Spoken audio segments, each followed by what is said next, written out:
Welcome to Explain America. This is your host, Kyle Becker. We have a heartbreaking story that you might have seen. It comes out of North Carolina. There was a grieving father and a Democratic rep who just couldn't get her story straight. So before we get into this story, please like, share, and comment at Explain America. Join us. We appreciate your support for common sense journalism. Now, we saw a hearing on Monday where a grieving father, well, he lost it. Steve Federico was in a hearing and a Democratic representative confused his daughter, Logan Federico, with Irina Zarutska, a Ukrainian woman who was slaughtered in cold blood on a light rail in North Carolina. Long before this hearing, particularly... My daughter. This isn't Irina. Oh, I'm sorry. This is my daughter. I am so sorry. Okay? I am so sorry. This is Logan Federico. Thank you so much for bringing that. Thank you. Thank you, sir. I am so sorry for you. And she was before Irina. I am so 4 months before. I'm so sorry for your loss, and my heart goes out to you. My heart goes out to you. How dare you not know her? So, as Steve Federico points out, Logan was the victim of yet another career criminal with 40 prior arrests who should have never been released from prison. His daughter was shot at 22 years old by Alexander Dickey, who was conducting a home invasion in May of 2025 in Columbia, South Carolina, and executed Logan just absolutely in heinous fashion. How many of y'all have kids? I'm just curious. Here's what I need you to do. When I tell you this story, think about your kids. Think about your child coming home from a night out with their friends, laying down, going to sleep, feeling somebody come in the room and wake them, and drag her out of bed, naked, forced on her knees, with her hands over her head, begging for her life, begging for her hero, her father, me, that couldn't be there. She was 5'3". She weighed 115 pounds. Bang! Dead. Gone. Why? Because Alexander Devontae Dickey, who was arrested 39 goddamn times, 25 felonies, was on the street. How about that? How good are we doing for our family? How good are you doing for your kids? He should have been in jail for over 140 years for all the crimes he committed. You know how much time he spent in prison? A little over 600 days in 10 years. He's only 30 years old. He was committing 2.65 crimes a year since he was 15 years old. But nobody could figure out that he couldn't be rehabilitated. Well, you'd have to put him in prison to see if he could be rehabilitated. Isn't that the idea of prison? But no, my daughter wanted to be a teacher. She finally figured it out 2 weeks before she was executed. And I haven't heard a damn word from Byron Gibson in South Carolina. Not one word. 4 months, no communication. His biggest concern was that he was pissed off about my interview and how I made him look on the Fox News channel with Trey Gowdy. How pathetic is that?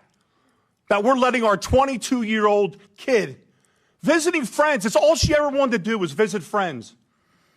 And she literally was executed while on her knees, begging for her life.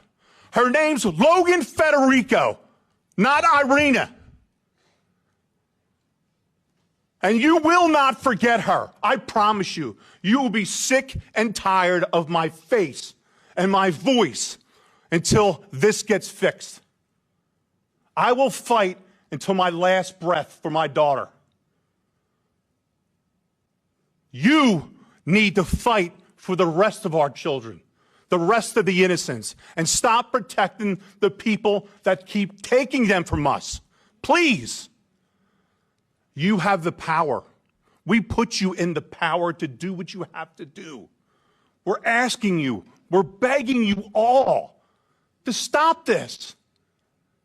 39 crimes in 10 years, 25 felonies. Can anybody here explain to me, well, how possibly he could be on the street? Possibly be on the street. How is it possible? I could sit down in a room and I could explain the whole process of how it failed, how South Carolina failed, Logan, okay? How lack of communication. What y'all did, you woke up a beast and you pissed off the wrong daddy.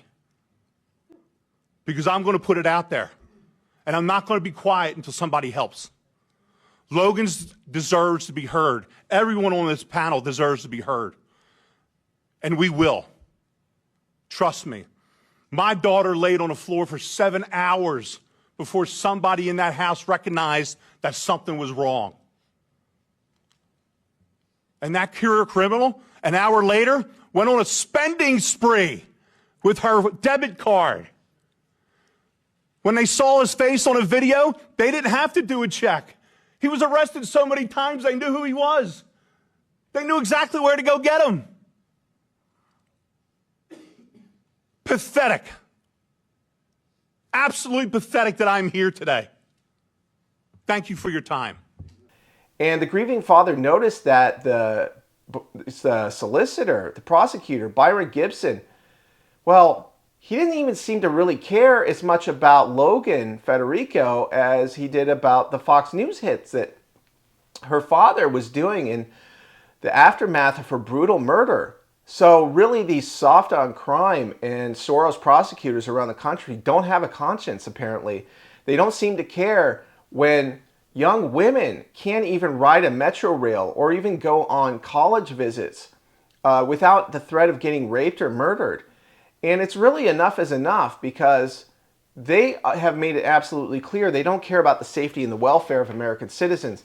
They've let the inner cities in this country go to absolute waste as people are just subjected to threats on a daily basis. Kids cannot go to school safely. And this is all part of a Democrat machine that has been going on for decades at this point. And the Democratic Party, it really is in shambles at this point.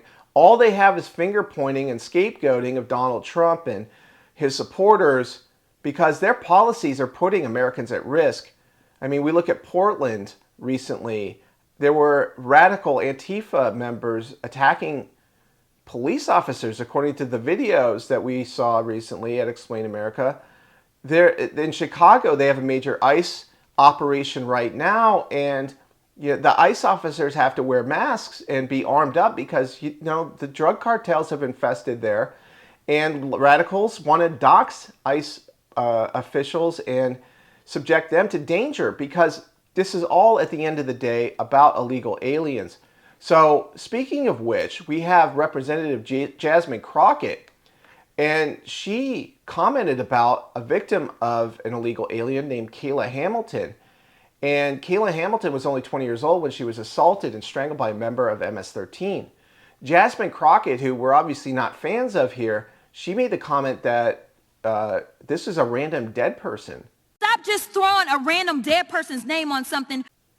And she made that comment in reference to a bill being named after Kayla, and it sought to shore up some of the loopholes in the immigration system. And this kind of language really exposes the void in their hearts, and this sort of unconscionable rhetoric, this demonization of anyone who disagrees with them. Well, conservatives just want to protect life, liberty, and the pursuit of happiness for all Americans, regardless of race, ethnicity, sexual preference, and religion. So we are really at a breaking point in this country. And this man spoke for a lot of us who are just extremely concerned about the danger that these Democrats in major cities especially are posing to Americans. Stephen, I saw that video and I was enraged right along with you. First of all, I'm so sorry for the loss of your daughter. It is a heartbreak. I have a daughter about the same age. And you say that Logan's suspected killer, Alexander Dickey, was treated with more respect, seemed to have more rights than she did. What did you mean by that? Well, I mean, if you take a look at his criminal resume, he's got 39 crimes, 25 felonies. And they cared more about making sure he wasn't put in prison than worrying about whether or not he was going to hurt somebody. His crimes escalated every time he committed a new one. I mean, he finally graduated to the jackpot and executed our daughter. I mean, we're still trying to hear from the South Carolina solicitor to see what he's going to do, whether or not he's going to seek the death penalty or not, which obviously it checks all the boxes that it does. But they're more concerned about keeping criminals out of the prisons and out of the institutions than they are putting them in there to try to rehabilitate them. You can't rehabilitate some of these guys. It's just impossible.